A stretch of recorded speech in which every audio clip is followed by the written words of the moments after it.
Yes, Frances Wright, the Free Inquirer. I am not going to question your opinions. I am not going to meddle with your belief. I am not going to dictate to you mine. All I say is examine, inquire, look into the nature of things. Search out the grounds of your opinions, the for and the against. Know why you believe, understand what you believe, and possess a reason for the faith that is you. Frances Wright was the first woman to speak publicly to men and women from the podium of the United States, the first to publicly advocate women's equality, and certainly the first to question the utility of religion and denounce the power of the clergy. She was a powering anti-slavery activist, social reformer, early advocate of free public schools, and the editor of the Free Inquirer. But to the United States press and clergy of her day, she was the red-hot harlot of infidelity, a bold blasphemer, and a voluptuous preacher of licentiousness, impervious to the voice of virtue, and case-hardened against shame. Catherine Beecher, writing in 1830, declared her disgusting. Freethought historian J.M. Robertson granted her only 3 paragraphs in the history of Freethought in the 19th century, dismissing her as a reformer rather than a thinker. In fact, her words broke as many barriers as her actions did. Mary Wollstonecraft was the first influential the first influential book calling for equality of the sexes was written by free-thinking deist Mary Wollstonecraft. The word reason appears more than 150 times in the index to a modern release of Mary Wollstonecraft's 2 related works, A Vindication of the Rights of Men and A Vindication of the Rights of Women. She was scourged as a hyena in petticoats for her modern views.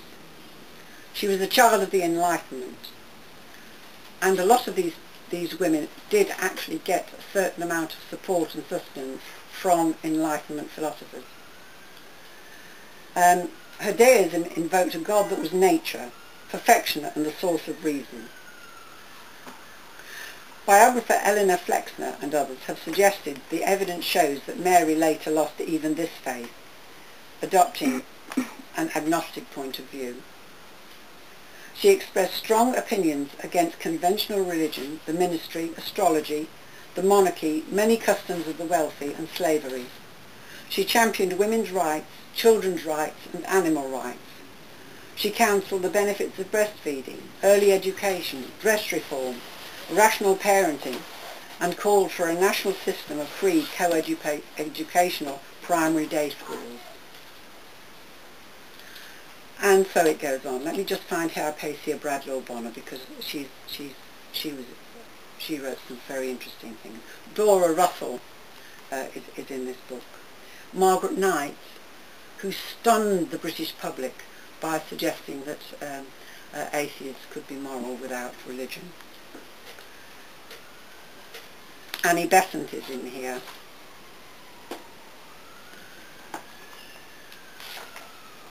Let me find. Ernestine Rose wrote A Defence of Atheism. Absolutely brilliant. Almost as good as Bertrand Russell's Why I'm Not a Christian. What did I say I was looking for? Maria Evans, George Eliot. She wrote on evangelical teaching. Susan Anthony, the well-known American worker for votes for women.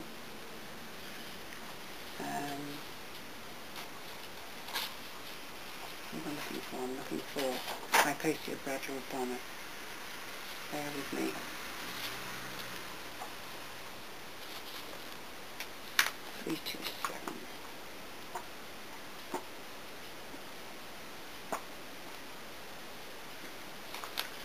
Hypatia Bradlaugh Bonner, atheist and educator. Everybody knows about Charles Bradlaugh, but nobody knows about Hypatia Bradlaugh Bonner. And she was an extremely influential woman, writer and activist, and nobody knows about her. She was the daughter of the great Joe. No, I won't read that. I'll read you something that she actually wrote. I'll find you what she said about women. Okay. This is in, there's a similar one on slavery, another one on liberty. But on women, she says, it is difficult to exaggerate the adverse influence of the precepts and practices of religion upon the status and happiness of woman, owing to the fact that upon woman devolves the burden of motherhood with all its accompanying disabilities. They always have been and always must be at a natural disadvantage.